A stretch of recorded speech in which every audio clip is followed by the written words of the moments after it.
La santé, je l'ai apprise dans la boue. Aujourd'hui, elle nous concerne tous. Par Albert, le poilu de Bélabre. En 1914, la santé, on n'en parlait pas. On la vivait, ou on la perdait. Quand un homme tombait, il n'y avait pas d'ambulance à 10 minutes. Il y avait des bras, des épaules, des voisins. Je me souviens des taxis de la Marne.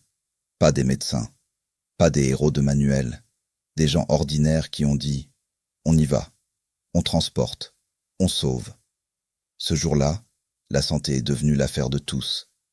Aujourd'hui, dans nos villages, c'est différent, mais pas tant que ça.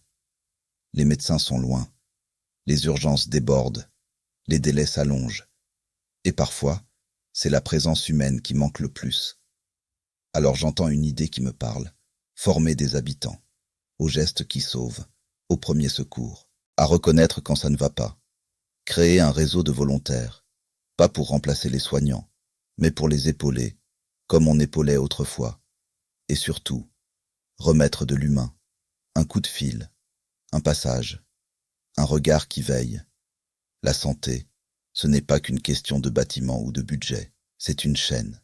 Et si un maillon casse, tout le monde trinque. Moi, j'ai vu ce que ça donne quand personne ne vient.